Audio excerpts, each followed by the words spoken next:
تبلیغ کے لیے اصولوں پہ سمجھوتا ہو جاتا ہے. آج کچھ لوگوں کے پاس تبلیغ کا ایسا طریقہ ہے کہ تبلیغ میں گویا سب کچھ حلال ہے, ٹھیک ہے نا, بس لوگوں کو دین کے قریب کرنا ہے اور سب کچھ کیا ہو گیا حلال. ایسا نہیں ہے بھائی, آپ اسلام کی تبلیغ بھی ایک لمٹ کے اندر کر سکتے ہیں, لمٹ کو کراس کرنے کی آپ کو اجازت نہیں ہے.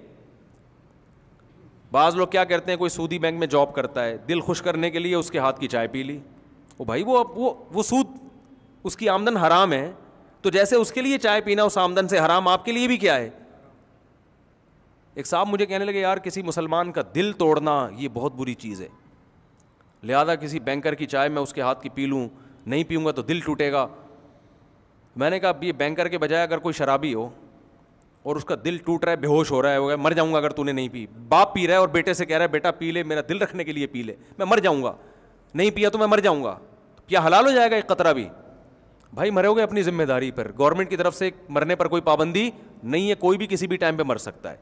ہم نے لوگوں کو زندہ بچانے کا ٹھیکہ اتنا لیا ہوا ہے جتنا اسلام نے ہمیں اجازت دی ہے. بات کہاں سے کہاں نکلتی ہے یار, دوسری شادی پہ آ جاتی ہے, پتہ نہیں, تھوڑی سی بات کروں گا, زیادہ نہیں.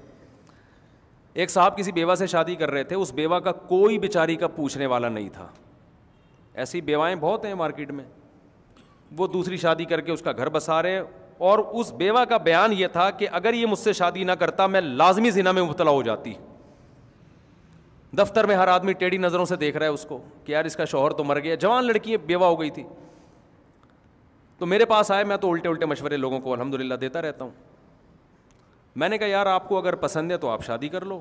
اس نے کہا میری بیوی خودکشی کی دھمکی دے رہی ہے. میں نے کہا مرنے دو اس کو, آپ کو گناہ, بولو اس کے حقوق میں کوئی کوتاہی نہ کرو, آپ حقوق میں کوتاہی نہ کرو. آپ بولو بھائی اس سے شادی کر کے میں تمہیں بھولوں گا نہیں, تمہارا خرچہ پانی کم نہیں ہوگا, پورا انصاف ہوگا, بلکہ میں نے کہا اور زیادہ پروٹوکول دو تھوڑا سا اس کو. لیکن ایک شریعت کا حکم ہے, ایک عورت مر رہی ہے, زنا میں مبتلا ہو رہی ہے, کوئی اس کا رشتہ نہیں آ رہا, اب ایک بات طے ہو گئی ہے, آپ کو اللہ نے پیسہ بھی دیا ہے, الگ گھر بھی دے سکتے ہو, پھر بھی اگر کوئی خودکشی کر کے مرتا ہے تو گورنمنٹ کی طرف سے مرنے پر کوئی پابندی نہیں ہے. ان چیزوں سے گھبرانا نہیں چاہیے. تو یہ میں نے دوسری شادی کی مثال جو دی ہے نا, یہ بات سمجھا, اور فقہا نے یہ لکھا ہے.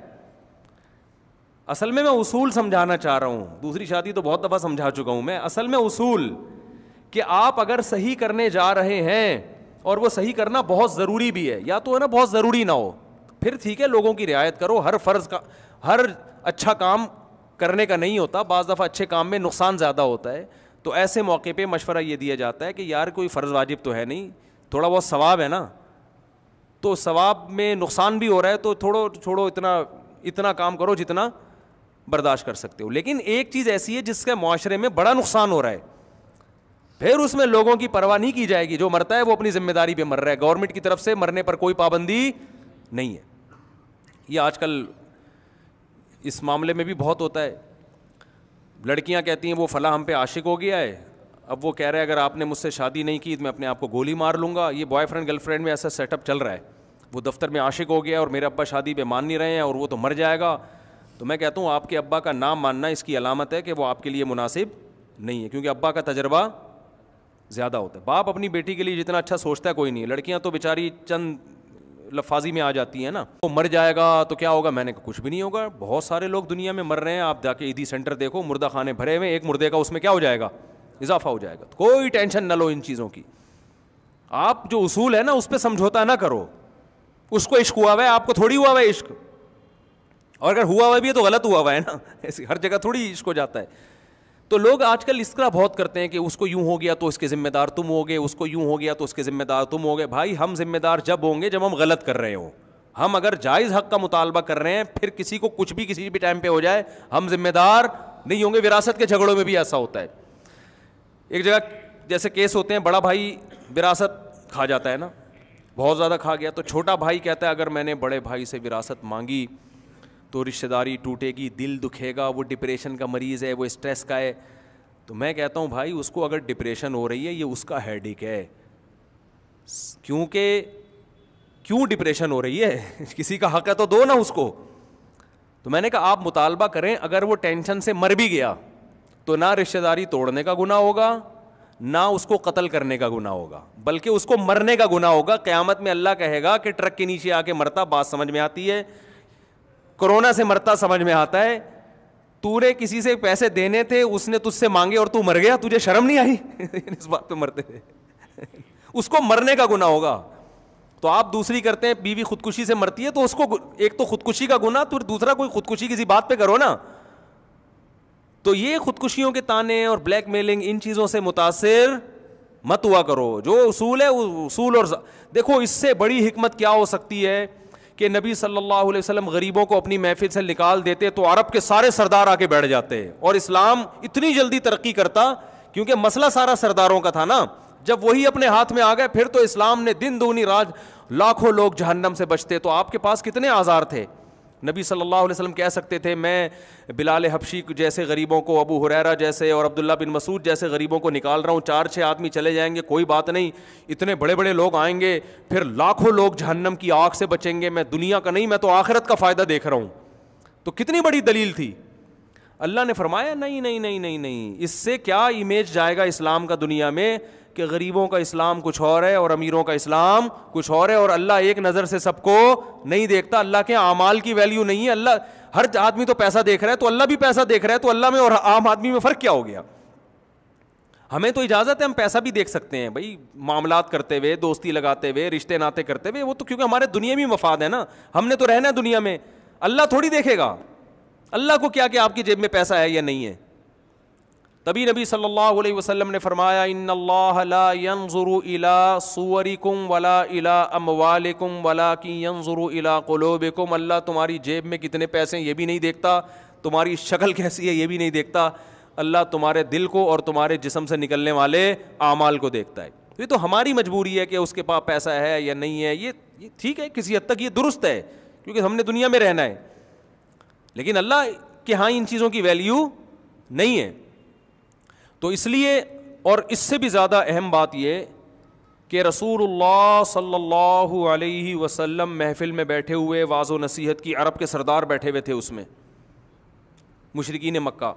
عبداللہ ابن ام مکتوم نابینا صحابی, وہ غریب بھی تھے اور آنکھوں سے معذور بھی, وہ دوڑتے ہوئے آئے نبی کے پاس کچھ بات پوچھنے کے لیے. آپ صلی اللہ علیہ وسلم غضبناک ہو گئے کہ یہ محفل ہے اور اس میں ایک یہ میرے پاس اس وقت کیوں آ رہے ہیں, اور آپ کے چہرے پر سلوٹیں آ گئیں. اللہ نے ایسی تنبیہ کی, فرمایا عبس و تولا, پیغمبر کے چہرے پہ سلوٹیں آ گئیں, و تولا, اور پیغمبر نے منہ موڑ لیا, ان جاءہ الاعمی, کہ ایک نابینا آپ کے پاس آ رہا ہے. وما یدریک لعلہ یزکا او یذکر فتنفعہ الذکرى, فرمایا وہ طلب لے کے آ رہا ہے, یہ کم بخت طلب لے کے, ان کو تو آپ نے زبردستی بٹھایا ہوا ہے, ان کو تو شوق ہی نہیں ہے جنت میں جانے کا, ان کو تو حق کی تلاش کا شوق ہی نہیں ہے.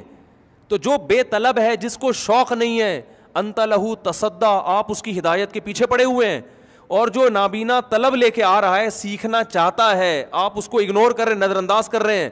ایسی تنبیہ فرمائی اللہ تعالیٰ نے, اور یہ محمد صلی اللہ علیہ وسلم کے برحق ہونے کی دلیل بھی ہے. یہ آیتیں بھی آپ جو بظاہر آپ کے خلاف جا رہی ہیں, یہ بھی اپنی قوم کو پڑھ کے سنا رہے ہیں. اس سے کیا سبق دیا جا رہا ہے, جس میں دین کی یا حق کی طلب ہے نا, اس کو پہلے فوکس کیا جائے گا. جس میں طلب نہیں ہے اس کا نمبر دوسرا ہے. آپ ایک کلینک کھول کے بیٹھے ہیں علاج کے لیے, تو جو علاج کرانے کے لیے آئے گا ڈاکٹر اس کا پہلے علاج کرے گا, یا جو نہیں کرانے کے لیے آ رہا زبردستی گھروں میں جا کے اس کو بخار کے ٹیکے لگائے گا. بہت مشکل ہے بھائی, بات سمجھانا بہت مشکل. دیکھو ایک ڈاکٹر ہے, یا کرونا کی ویکسین دیکھ لو آپ, اسی سے آج کل چل رہی ہے نا کرونا کی ویکسین. ڈاکٹر کو گورنمنٹ نے دے دیا بھائی 100 انجیکشن ہے آپ کے پاس. تو اب کچھ لوگ آ رہے ہیں ڈاکٹر صاحب کے پاس کہ ہمیں لگا دو. ڈاکٹر کہہ رہے ہیں نہیں, وہ جو ویکسین کے خلاف ہے نا میں اس کے لگاؤں گا جا کے پہلے جو کہتا ہے یہ یہودیوں کی سازش ہے, یا اس میں چپ چھپی ہوئی ہے, یا کیا ہے وغیرہ وغیرہ, اس کے لگاؤں گا. تو یہ یا تو ڈاکٹر بے وقوف ہے, یا اس کے کچھ ذاتی مفاد ہیں, اس کو پتہ ہے وہاں سے پیسہ ملے گا. تو دنیا میں تو یہ کسی حد تک ٹھیک اس لیے ہے کہ ڈاکٹر تو پیسہ کمانے کے لیے بیٹھا ہے نا, وہ کہے گا بھائی جو تگڑی رقم دے گا میں اس کو پہلے ٹھوکوں گا. لیکن آخرت کی دعوت میں یہ فرق کرنا کہ مالدار کو میں کوشش کروں گا دین پہ آ جائے تاکہ اس کی جیب سے ہدیے اور نذرانے ملا کریں, اور ایک موچی اور ایک گولے گنڈے والا وہ اگر نمازی بن بھی گیا تو کم بخت 5 روپے تو مسجد کے ڈبے میں یہ ڈال نہیں سکتا وہی, یا مجھے 5 روپے بھی یہ دے نہیں سکتا. تو یہ اگر دین کا داعی یہ فرق کرے گا تو اس دعوت سے اگر نیک لوگ دین پر آ بھی گئے نا تو اللہ کی طرف سے ثواب نہیں ملے گا, کیونکہ اس دعوت میں اخلاص نہیں ہے. تو یہ پیغام محمد صلی اللہ علیہ وسلم کو دیا گیا, حالانکہ آپ صلی اللہ علیہ وسلم کی نیت دولت نہیں تھی, لیکن جو صورتاً جو کام ہو رہا ہے اس کو بھی غلط کہا جا رہا ہے. اس واقعے کے بعد حدیث میں آتا ہے جب بھی عبداللہ ابن ام مکتوم نبی کی خدمت میں آتے, غریب صحابی تھے نابینا, آپ ان کے استقبال میں کھڑے ہو جاتے. ہمارے حضرت فرمایا کرتے تھے دیکھو آپ کی وجہ سے, کسی کی وجہ سے آپ کو اگر ڈانٹ پڑے نا تو آئندہ آپ کے دل میں اس کا بغض پیدا ہو جاتا ہے. بھائی مثال کے طور پر آپ کے گھر ایک مہمان آیا تھا, آپ نے اس کو صحیح طرح اکرام نہیں کیا, آپ کے ابا نے چپیڑ لگا دیا آپ کے کھینچ کے نا, ابے یہ میرا دوست ہے تو اس کو پوچھ نہیں رہا. اب جب بھی وہ گزرے گا نا آپ بولو گے اس کی وجہ سے ابا نے چپیٹ مارا تھا اس دن مجھے, یعنی طنز کرو گے کہ نہیں کرو گے, یار تم نہ اس دن آتے نہ ابا کی طرف سے مجھے صلواتیں سننے کو ملتی, تمہیں بھی تو کباب میں ہڈی بننے کا شوق ہے, کسی اور وقت آ جاتے, میں کوئی بھاگا تھوڑی جا رہا ہوں, اس وقت بھی آ سکتے تھے, تمہیں بھی ابھی آنا تھا, تمہاری وجہ سے ابا نے مجھے ڈانٹا ہے, یہ کہتے ہیں نا ہم. لیکن نبی صلی اللہ علیہ وسلم کا ظرف کیسا ظرف ہے, جب بھی عبداللہ ابن ام مکتوم آتے آپ صلی اللہ علیہ وسلم کھڑے بھی ہوتے اور فرماتے ھذا الذی عاتبنی فیہ ربی, یہ وہ شخص ہے, اتنا بڑا مقام ہے اس کا کہ اس کی وجہ سے میرے رب نے مجھے ڈانٹا ہے, اس کا اتنا بڑا مقام ہے اللہ کی نظر میں, یعنی یہ تو بڑی عزت والا ہے. تو ان کے استقبال میں آپ کھڑے ہو جاتے. تو یہ ہمیں اس سے کیا سبق ملتا ہے؟ ہمیں اس سے یہ سبق ملتا ہے کہ دین کی تبلیغ میں اصولوں پر سمجھوتا